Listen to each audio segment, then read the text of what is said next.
And welcome back to the Gruber Morning Show. My name is Zane Courtney. My bashful co-host today, Bob, is not going to be talking too much. Joining me in studio, as always, are the beautiful Richard Beach. Jesse, how do I not remember your last name? It's Benedict. You check your mic. It's kind of. Oh, here we go. Sorry about that. Well, boys, how are we doing today? It is a beautiful day here in Phoenix, Arizona. It is beautiful. It's a little nippy. Good sweater weather, that's for sure. Good morning to everybody on TikTok, Twitter, Instagram, YouTube Shorts. We love to get to see everybody on there. LinkedIn, right? We're on LinkedIn? Yep, we're on LinkedIn. We're on Twitter. LinkedIn. Man, it's good to see everybody today. You're probably wondering where Pete is. Well, Pete actually just had a hernia surgery just this last week. He's still recovering. Everything went well, but still in recovery. So any thoughts and prayers, letters of encouragement, we'd love to get to see that in the comments today. We are still taking technical questions. As you can probably tell, I'm not Pete Gruber. I cannot answer too many of those, but definitely still send us those technical questions. We'd love to get those into Pete. He'll be able to address those next week when both of us are back in studio, because this week is Thanksgiving here in the U.S. and Canada. So we're going to be out this Thursday, which means this is the exclusive Gruber Morning Show for this week in November. What is it? November 20th? 22nd today. 22nd. November 22nd, 2022.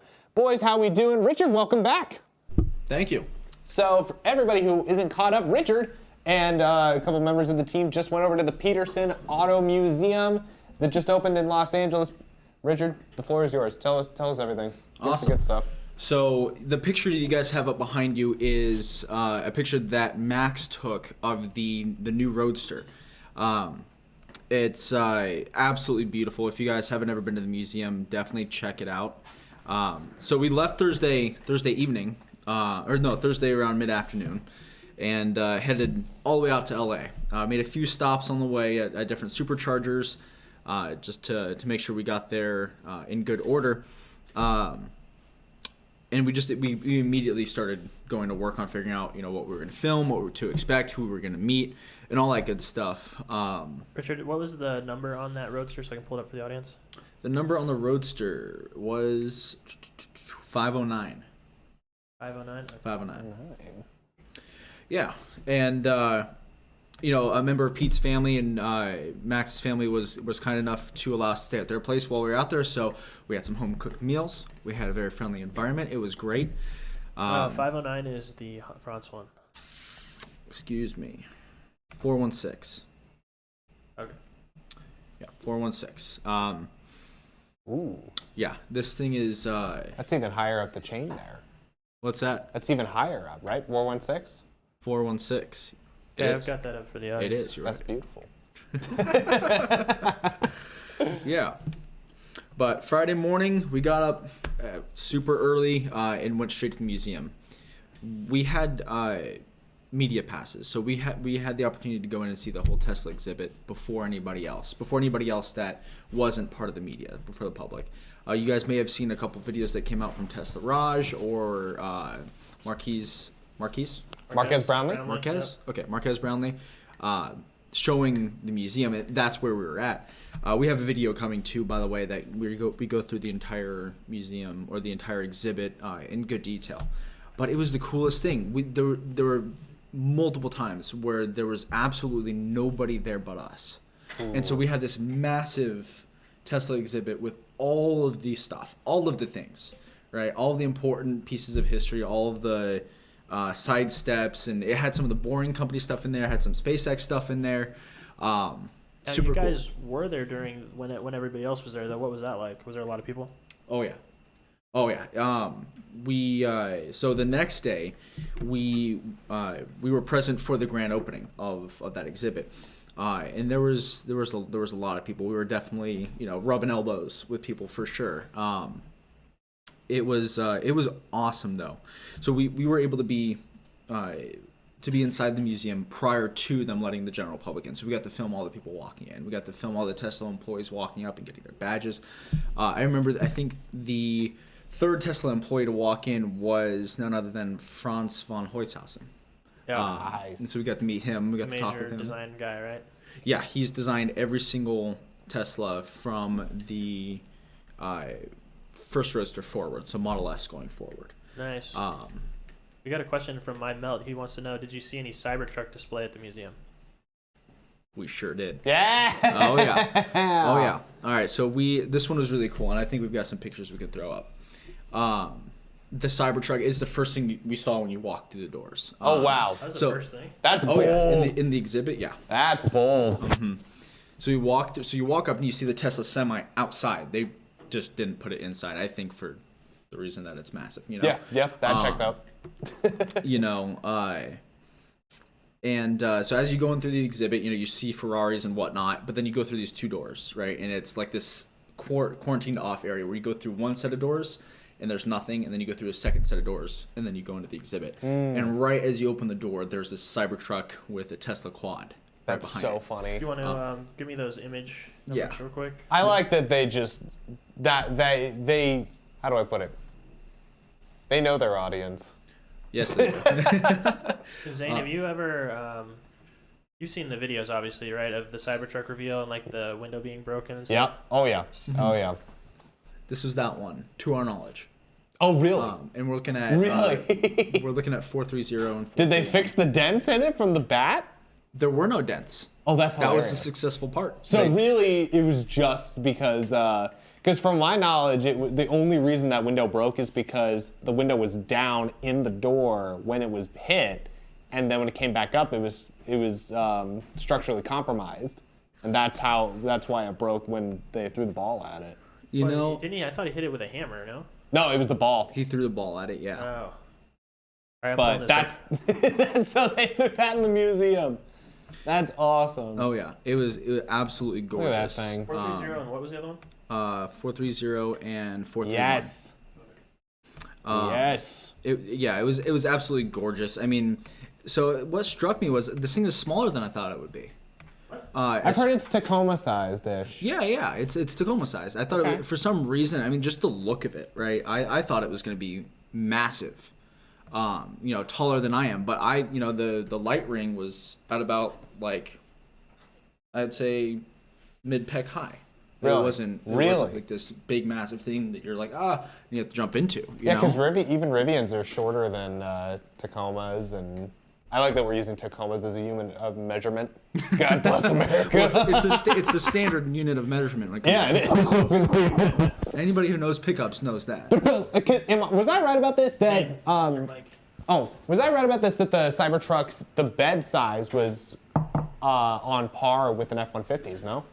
It's massive. So it is big. Just the vehicle itself is smaller than you expected, but it's still but it hilarious. still has a All massive space.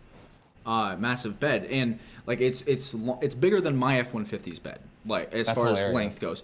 In width too, it's like, you know how I've got like maybe about that big of a height on the edges around my bed. Yeah.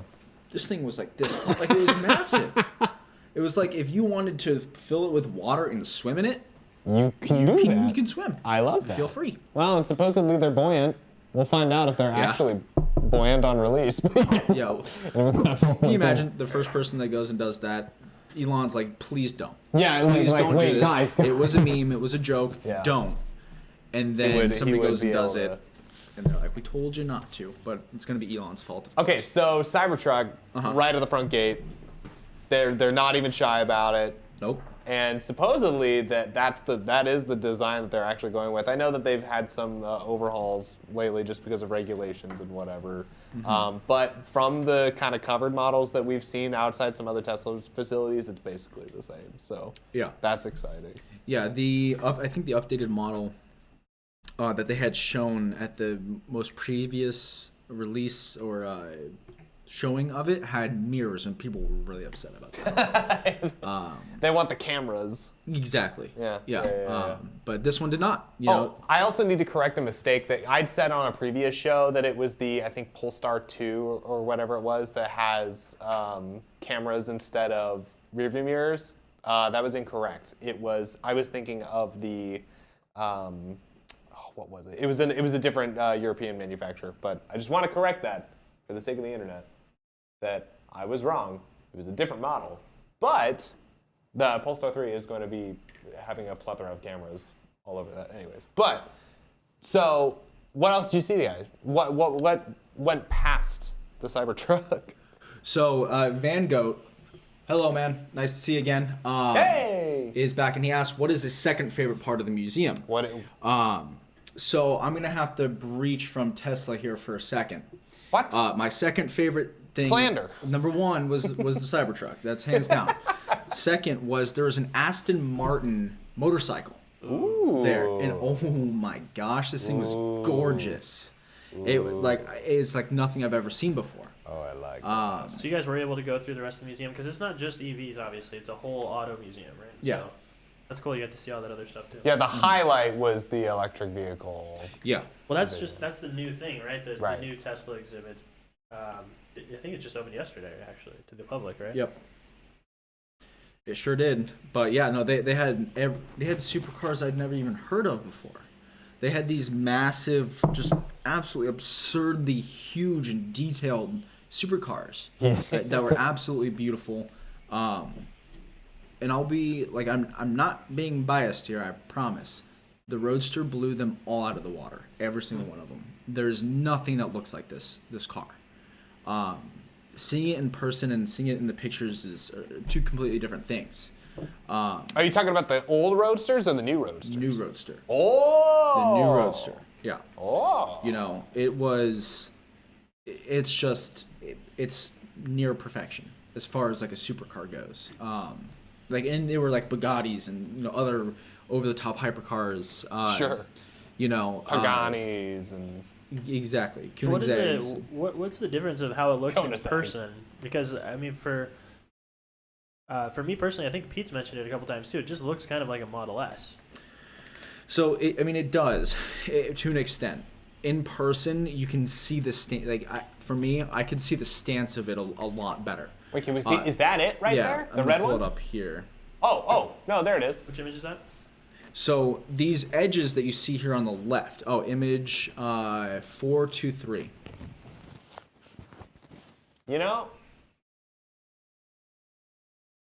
It reminds me more of a Porsche. It does resemble. It's like a Porsche with the 2023 Corvette headlights. Mm-hmm. It looks beautiful though.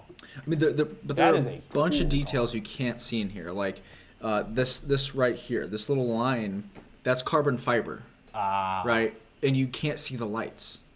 Oh, this isn't flush. This isn't flat. That's a gap. There's something in there. Oh, that's right. Cool. The lights are receding in there. So does air go in there then? I would assume so. Huh. It does look pretty sleek.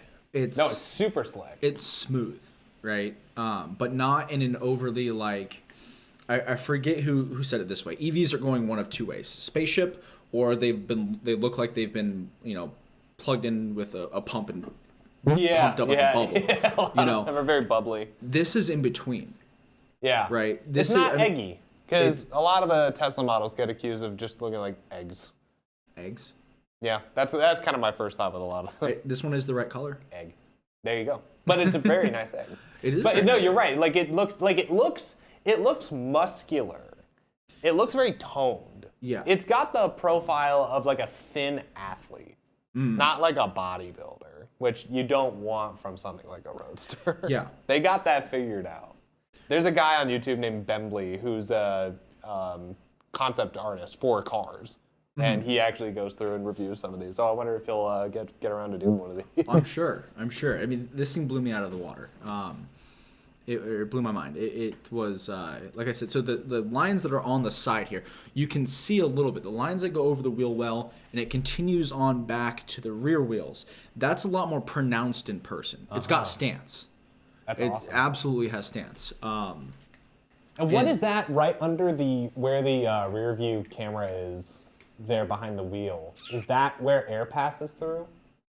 Right under where the rear view. So like you see like right by my head in the shot, but like where that right behind the front wheel there, it looks like there's a. Is that air passage? I'm not too sure. Oh, I think that is. Probably looks like something for aerodynamics. It looks like, yeah, you would be able to shoot air past that to, because it looks like the way it hugs the side like that would allow that any drag that would come from the wheel well to be able to get pushed out of there. Yeah, and I'm pulling it up right now for That's Instagram cool. real quick. Zane, watch your mic again. You know what? This is my day. With this mic. The bane of our existence. It's the Zane of our existence. Oh. Ah! Hey, real quick, while we're doing that, we got Darren N. Hey, Darren! He was Welcome saying back. Pete should have told me he needed surgery. I would have snuck him across the border and got him free surgery. And then I know he appreciates that. and we have Ducati John, and he's saying that Peterson Museum is an easy visit, parking in the building not a problem, and small cafe for lunch. He also said the exploded Tesla 3 was amazing. We can talk about that here in a bit. Ooh. Yeah, the Model 3. I don't think it was a. Are you talking about the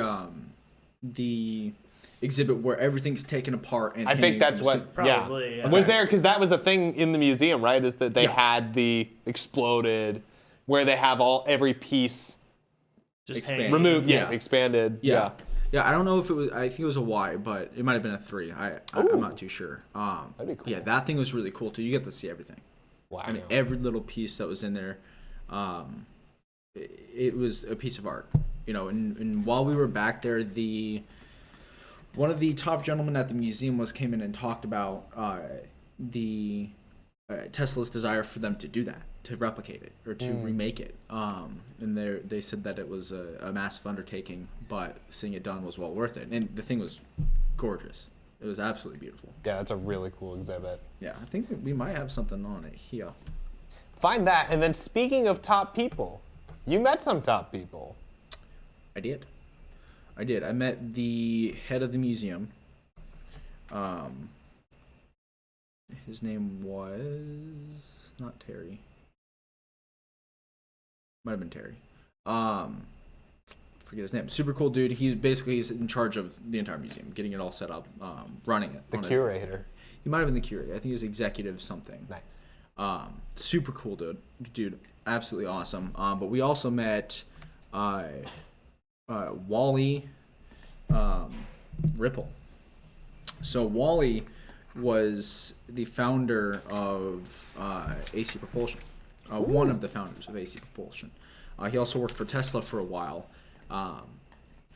And just to give you an idea of how important this guy was, when we talked to Martin Eberhard, he was telling us to try to get an interview with him, that Wally is a great dude and that he would love to tell his story and all that. Martin Eberhard, by the way, is one of the original founders of Tesla. Martin said that Wally was, quote, the glue that held EVs together. Aww. So what a guy. That's the 509 picture, right? Wally is, let me pull him up real quick, double check. With him in France. Yes. So Wally in this picture is the gentleman in the white on the left. Wally, like I said, one of the founders of AC Propulsion, which, if you don't know, AC Propulsion was an early EV company that wanted to prove that electric vehicles were viable, that they could happen. They made the T0, and he was instrumental in that process. He also worked for Tesla for a little while. We have an image of that T0 I can pull up. We do, yeah. Let me. You guys got this well covered. Yeah, there it is. The only T0s left, I think. Yeah, let's go 467. It was the last. Oh, and they even have the trailer with it. We showed that a little bit on the last show. For all you folks at home. Yeah, let's get that pulled up. I've never seen that view of the trailer behind it. Look at that. It's very aerodynamic. Yeah. This is kind of keying out because of our green screen. We still have to fix that problem. But. Yeah. For those who don't know and can't see, the T0 is bright yellow. Yeah, it's not that tan. It is not that color that you're seeing. It's very much more of a Bumblebee construction yellow. Yeah. First Camaro new Camaro off the lot named Bumblebee, kind of yellow. I love that. That's so cool. Yeah, so they have a whole section in the museum for AC propulsion and the T0 because that was the inspiration for the Roadster. That was the inspiration for Tesla as a whole. For the first gen Roadster, yeah. Yeah. Yeah. And all the AC propulsion guys were there. So I don't remember some of their names. Forgive me if you guys are watching. We had Paul Caruso, Caruso. Ricardo, who's the main fabricator for AC propulsion, and then Dave Silverstein. Nice. Yeah, so we had all the AC propulsion guys that are instrumental in who created the T0, right, and started all this there. And it was really just a wonderful time getting to meet them, and an honor to. What's one of those that has the trailer? That has a trailer in it. You can look at 471.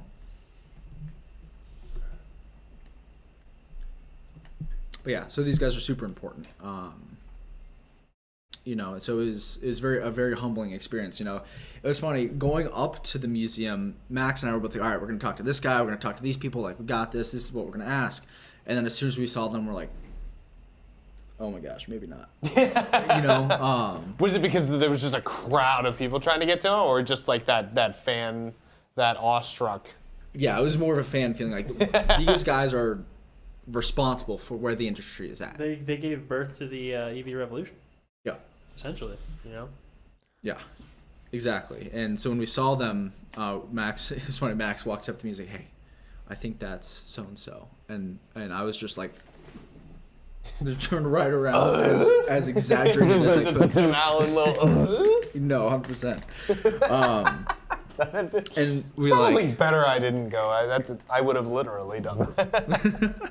He's like, don't look now, but I think I think Franz is behind you. I'm just like, no. What? Don't make or what's that like? Don't make it obvious. Whip.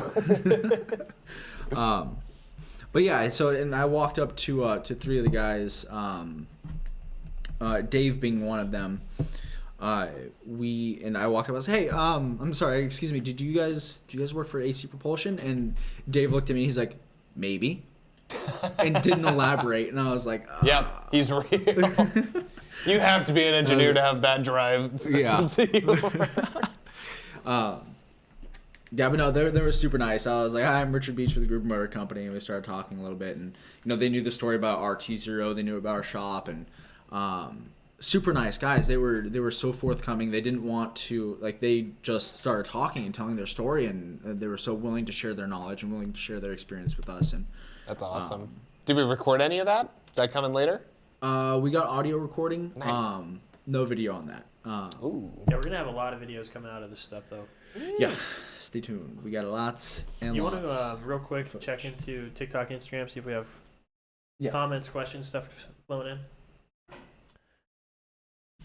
And if you enjoy getting to hear Richard more often, the way I do, let us know in the comments. Because I also love you. Let's see. So yeah, on TikTok we had somebody said, "Don't give up. Someday we'll get 10 people." Well, look here, buddy. We had over 300 over the weekend. Okay. No, it's good to see everybody. We love getting to see everybody. And you were big question. I'm surprised this hasn't been brought up yet. Was Elon there? Elon was not there. Yeah, unfortunately. I'm sure he's busy dealing with his Twitter fiasco. Yeah, he's slightly preoccupied. A little bit. That sounds right. I'm not gonna lie. I'm enjoying Twitter now that he's taken over. It's getting wild over there. It's getting spicy. It's more of a circus. I'm not on Twitter myself, but I do love getting to watch the circus from afar. Yeah. That's hilarious. So the T0's there. New Roadster's there. Cybertruck's there. It's Cybertruck. Oh, yeah, they have the Cyberquad there too, right? Cyberquad. They have the Cyberquad there too. Any significant non-Tesla EV things? Yeah. So there was an electric motorcycle exhibit. which was I'd have to look at the name of the company. It's one of the major ones. BMW probably. No. Harley Davidson? One of the major EV motorcycles. So as far like, as the industry goes, very minor. I got you. In that area. There's an exhibit of a progression from I think like the 60s and forward of electric motorcycles. Apparently those have been around for a minute. Really? Don't quote me on the year. Longer than you'd think. Longer than you think. And they had this one where it was literally just this box, like this perfect square cube with a little slit in for the seat, and like it was an electric motorcycle. It was the weirdest thing. It was literally just a full box that was chrome on all the way around. I love You couldn't that. see the tires or anything. What?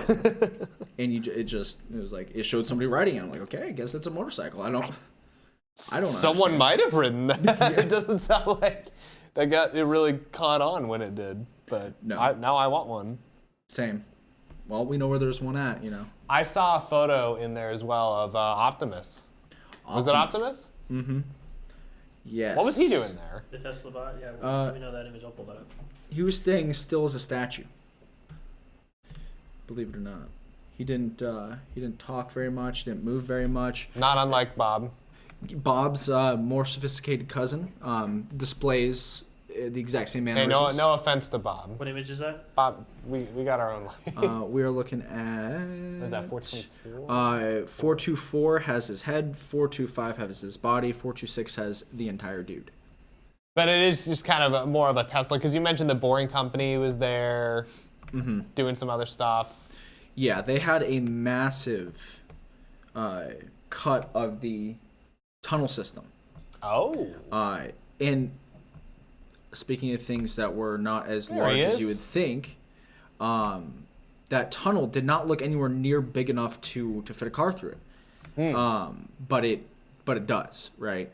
Interesting. It had a print, like a picture of a Model 3, a Model Y at the rear of it. But it was like, I mean, maybe a little bit bigger than the ceiling on the studio, maybe a little bit wider than It's definitely not for overlanding. No, and you're not driving a semi through that anytime soon either. And that's probably the point. If you have too big of a tunnel, you get structural problems. I'm not an engineer, but that checks out that it's a certain size. But it's funny that they brought in Optimus too. Yeah. Because, with AI being somewhat intertwined with, vehicles in general, whether it's ICE cars or EVs nowadays, it's kind of a big deal. So it's funny that they were just like, oh, by the way, here he is. Yeah. Yeah, I mean, you can't include all of the advancement that Tesla is making without including these things. Right. Yeah, super cool. Nothing, I mean, he didn't do anything, He just stood there. No, yeah. Menacingly. That's a SpongeBob quote. It is. We're young. So, okay. Well, gosh, I mean, any other big highlights that you want to point out before we mentioned? Let's Yeah. pull up the one that's exploded. What images are those? Yeah. Oh, yeah. Do we have 484. that? Let's see it. Here we go. Look at that. There's a piece at, look at that. Wow. There's a art piece at the Phoenix Art Museum. I don't know if it's still there. I think it is. Of hanging pieces of charcoal from a bird house or something like that. And they took all the parts from it back and hung them up in the air. This reminds me of that, weirdly enough. It might just be because it's a hanging art display, but golly. You'd think Monroe Live would have something like this in their shop. I'm sure they will at some point. I'm sure they Maybe will. they'll have a piece from Probably every soon. vehicle they've torn apart. my gosh. Well, a lot of yes. their pieces recently they sent to us. We got, 7 crates full of parts from them, That's awesome. Mm-hmm. which is really cool of them to do. So look at that. I wonder if this is representative of the assembly process. You know what I mean? Like if this is like the individual pieces that have to get put together in order to complete a Model Y. Because I always thought, like that front fender, I always thought was like part of the unibody construction. That's like the whole point of the big press. but it looks like they still attach that separately. Yeah, all these pieces look independent. I don't know which one this is. That's a good question. Is that a 3 or a Y? Probably. I think 3. no. You think it's a Y? I think it's a Y. I think it's a Y because you look at that headlight display that's up there. I think that's a Model Y's. Yeah. I think. And then they got the hood all the Just way up trying to there in look. the ceiling almost. Yeah. Wait, It's way up there. It's hard to tell when, it's literally piece by piece. Did it And it's a crash? Y! No. That's a separate one. That's a I had to get all excited. um, Yeah, you think that happened? So it's so, we've talked so much on the show about the GigaPress and how that's still going to be revolutionizing the way that these things come out. Actually, that leads into an article we might address here in a little bit if we have time. But, that thing, it's so funny to me just how many pieces are still involved in the construction, even in a sort of unibody, quote unquote, build. All the intricacies that go into design and implementation just blow my mind. And look at those. You got the brakes. You got is that a heat shield back there? Is that what that is? what, this guy? Yeah. I think, I don't know. Looks like heat shielding. It's hard to tell. Which doesn't make too much sense. I was actually just watching a video from the Car Care Nut about hybrid batteries and why it's so nice to have them under the seats in the cabin because it's already air conditioned and batteries tend to operate best at the same temperatures that people do. So Interesting. Not too hot, not too cold. So having that hybrid battery in the cabin actually makes that perform much nicer. Obviously, with Tesla going for structural battery packs and things like that, they're not going to have the same deal. But look at that. That's super cool. Yeah, it's absolutely awesome. I mean, and speaking of blown up pieces, I don't think we have any pictures of it. There was the entire light assembly, or the electrical assembly for the Model S hanging from the ceiling, where it just had all the wires. Oh, and all that's the cool. connective areas where they're Ooh. at. It had like headlights and rear lights that were both on. Oh, too. wow. Yeah, it was. I thought that was really cool. That's 'Cause hilarious. It was one of those things where it was all the way up there. It wasn't like hanging down. You had to look out for it. It was like you could go through the museum and miss it.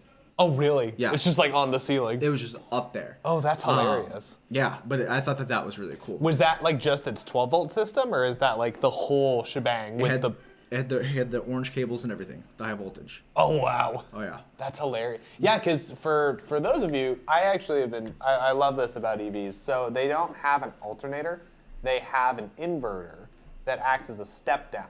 Some of them call them step down inverters. And what that does will transfer some of that high voltage power into and step it down into 12 volt energy to charge a 12 volt battery. So that's something I learned the other day. But I love that they just had that on the ceiling. Yeah. I thought it was really cool. I love that. Now, Van Gogh asked, or said, we saw the Motor Trend Car of the Year last weekend. Do you know what that is? I have not seen the Motor Trend Car of the Year. Should we pull that up? Survey says. Well, we have this. I don't know if he was talking about this, right? Because we've got. Motor Trend Car of the Year. Well, this is the 2013 2013. for the model. Well, let's see who 2022. Well, I thought, let's see. It was it Consumer Reports? No, someone. Oh. Kelly Blue Book, I think, made the Ioniq 5 Car of the Year. I could be wrong. Lucid.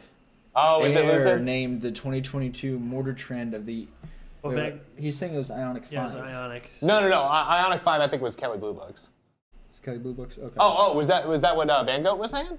We Yeah, said Motor Trend, right? Yeah, he said Motor Trend announced today that Lucid Air has won the 2022 Motor Trend. This is from Motor Trend Group. Huh. So he is saying that it's the Ioniq 5. Where are you seeing that? Well, I saw that the Ioniq 5 was, I Oh, think, I get Kelly you. Blue Books, but. It was Kelly Blue Books? Okay. I think it was Kelly. Yeah, I think it was Kelly Books. Okay. Careful on your mic. Could be wrong. But, Stay on your mic. Is it folded in? it's like rubbing up against your. There we go. How's that? Yeah, there you go. Okay, so For the SUV. Okay. you know what's funny? But yeah, the Lucid Air. I mean, that makes sense. It's a car. It's very much a car. It's not an SUV. Yeah, and he said that the Ioniq 5 won the SUV category. Which is so funny to me because I'm pretty sure in terms of size, they're roughly similar. An Ioniq 5 is really more of a hot hatch that no one wants to admit is a hot hatch. But because they have so much space on the inside, thanks to the battery, you can use it as an SUV. We had a Lucid in the shop recently. It was really Did cool. you really? Yeah, it wasn't here for work. It was just somebody was driving it, but Oh, that's cool. we got to go ride around and it was pretty cool. Yeah, it was really cool. Those vehicles are absolutely gorgeous. No, it checks out that would win Car of the Year. I loved Rich Rebuild's video of them with the Lucids and the shenanigans that they went into. Definitely worth checking that out on YouTube. Yeah, well, Marquez Brownlee, right? He was the one that recently was at Peterson Auto Museum too. He put his video out a couple days ago, but he did a video on the Lucid, and I think it was titled something like "How to Outdo Tesla" or something like that. He really liked a lot of the features in there, and I know that some people were saying this is the Lucid Air. So imagine what the next generations of Lucid will be. Yeah. You know, once they. Well, there's a lot to like about Lucid. I actually watched their whole motor breakdown not too long ago, and it is cool that they're able to. The engineering behind that is really cool in terms of being able to pack that much horsepower into a smaller motor like that, that uses less energy. It is kind of incredible.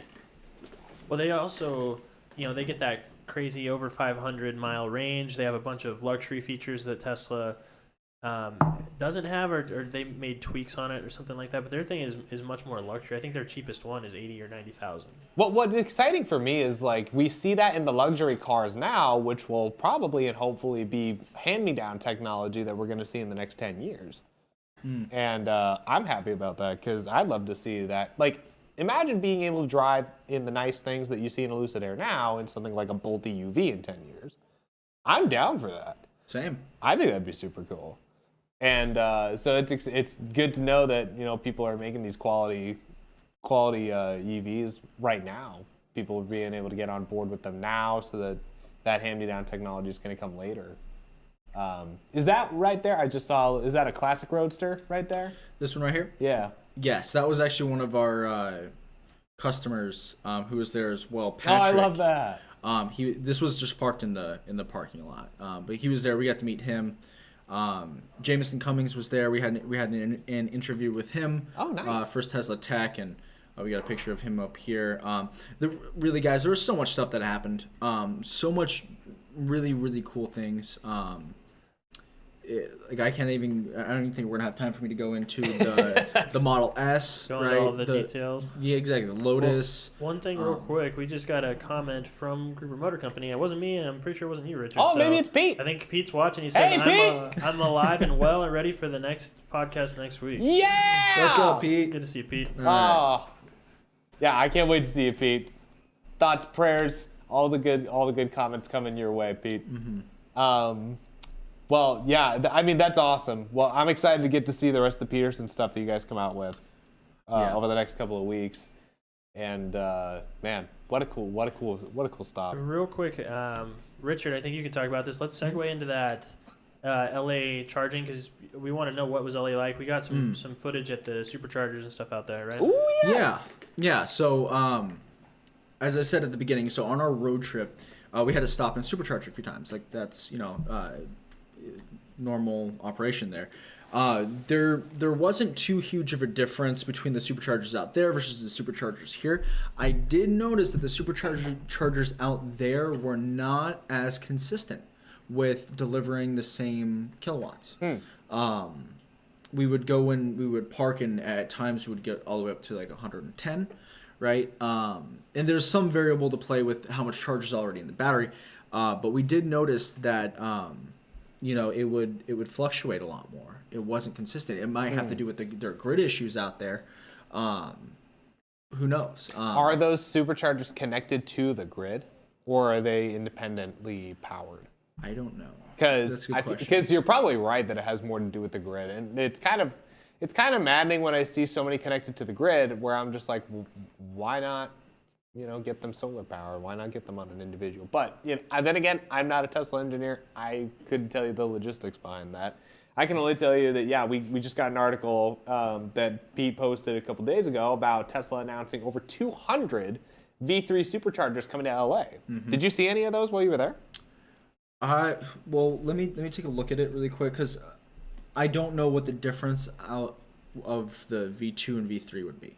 I'm guessing V3 is the more future-proofed supercharger. That's a really good question. We should look into that more. But to your point about having variegated kind of charging speeds and things like that, I think it was Tesla Time News just did a really good charge off between. It was a charge battle between the F-150 Lightning and the Rivian R1T. And what was funny about that was the way that each vehicle has its own way of computing power and draw and things like that. And the results on that were really funny to watch. It's definitely worth checking out. I believe it's Tesla Time News, F-150 Lightning versus R1T charging, something like a standoff. But essentially what it comes down to is how the vehicle itself and the computer actually talks to the charger. So it could be the charger, it could be the car. Very much either one of those. Yeah. No, it's hard to tell. We did the whole, get into a stall with no cars to the left or right of it. That's what Pete was saying. Yeah, it could be how many people are at the supercharger, right? Mm-hmm. Drawing energy. Mm-hmm. Yeah, there weren't a lot. We only had to wait once. We were going to the museum on Friday, and we got up at 6 a.m. We're like, all right, let's go. We're gonna get there super early. That way we can, have it to ourselves and get the content we need. So we stopped at a supercharger and we waited for 5 minutes, wow. for one. And that one was, I think we were at like 64 kilowatts and it was full. But later, on our drive back, we stopped at a supercharger, and there was maybe 20 stalls and there were 2 people in it, but it kept on giving us like 50, 57. Interesting. No, that's in LA? Yeah, that was in LA. Okay. Yeah, not too sure why that might be. I mean, they've been having grid issues, right? So I personally would assume it was that. It might have had something to do with the level of charge already on the battery. But yeah, we did not see any of the V3s. Okay. So I just looked them up. We did not get to use any of those. Those ones are going to go up to 250 kilowatts. Which is going to be insane. Hello. That's like... That's 100 miles. That's a lot of zip zaps. For those of you who don't know, we saw an article not too long ago that some of these chargers are going to presumably be, within the next couple of years, even capable of like somewhere around 900 kilowatts. Oh my goodness! Just unbelievably future-proof. But 250, I mean, that's a lot of juice. That could, for context, the battery pack size, I know Rivian's really well. So the battery pack size of the R1T, the R1S, is 135 kilowatt hours. If you wanted to shove 250 kilowatts at once into that thing, it would overcharge it instantly. Really? It does. Oh yeah, no, you couldn't do it. Oh my goodness. 250 would be able to send a constant. And that's that's how they do the calculations and everything, so that you can have a 250 kilowatt charger to go into a battery pack that's only that big and still be able to zap it just enough to get it charging, at a faster rate without overcharging the battery. So, but yeah, so the future proofing that we've got coming up in the future is hilarious. So, and it's also fun to see. I don't know if the what you've just found about those V3 chargers said about the way that they're covered, because I just saw an image of those V3 chargers where they're covered. I'm assuming that's all solar right above them, because that's something that we've been taking from Germany as a big design cue, is to really integrate solar power as a way to help gather more of that power without necessarily relying on grid energy. Yeah. Well, it's free, and it's there. And we love that. Nobody's taking advantage of it. Well, the plants are. Right. Plants have been taking advantage of it for years. Yep. Long time. Oh man. They got it. Yeah, Plant's got it figured out. Oh yeah. Van Gogh says he lives. Yes, I know. Pete lives. Oh yeah, He lives. he's just taking a nap. Well, so apparently not. I'm glad to see. I'm glad that he chimed in a apparently few not. minutes ago. But no, Pete is alive and well. We miss him today, but we're I'm excited to get to see him next week. Hope you recover fast. Hope you recover well, my friend. I'm so excited to get to see you again in studio. And Yeah, real soon. we're at 51 minutes. So Richard, real quick, I did want to ask you though.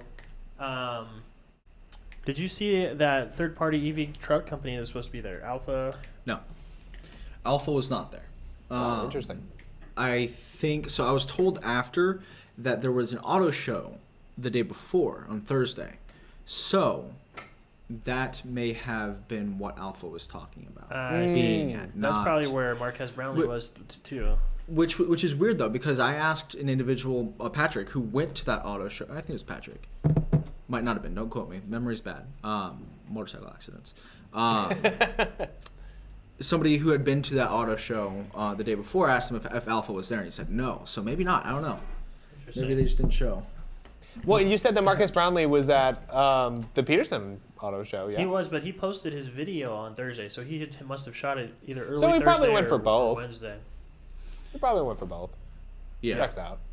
Yeah. I mean, I would have. Yeah, would if we could. Would have. Yep. 100%. Ain't that 100%. just the way? Well, I'm glad that you guys made it back, and you guys had a wild freaking ride. Got a bunch of good content out of it. Oh man. Oh yeah, we're What- excited to get to release a lot of that. Yeah, 100%. And what I was able to go over was 25% of what happened. Oh yeah, Not so we got even. plenty of things to Not talk even. about. I mean, we didn't even get into the first mule. That was basically just had parts taken from a T0 and put into a Lotus Elise to test it out. We didn't go into the Daimler Smart Car, the little EV battery pack that they Daimler. put in. All right, well, Wow. don't give it all away now. We'll have Spoilers? some content come This out. these are previews. This is Yeah. I think that's probably good, though. We're coming up on 55 minutes. You want to wrap it up, Zane? Remember, we're out for Thanksgiving. Yes, we are. Tell Yes. our TikTok guys over there. Yep. So this is going to be the only show this week. Happy Thanksgiving for everybody who celebrates in the U.S. and Canada or around the world. Whatever holidays come up this week, we hope you have a lovely day. Thank you so much for joining us, everybody. TikTok, Instagram, YouTube Shorts, LinkedIn. One day, Spotify. Although Spotify doesn't necessarily go live, but Yeah, we're still working on getting still that working on approved, that. so But hey, it's on thank its way. you all. Yeah, thank you all so much for joining. Pete, thank you for joining again. I can't wait to get to see you again. Hope you're recovering well. See you guys Tuesday at 8:30 a.m. Yes, sir. Tuesday, 8:30 Mountain Standard Time. That's what we operate on here in Arizona. We also don't observe daylight savings the way everyone else does. That was a weird experience to have a couple of weeks ago when that officially happened. But I think that's going to be doing it for all of us. Again, I'm Zane Courtney. This is Bob. I'm Richard. And Jesse. Thank you all so much, and we'll see you next week.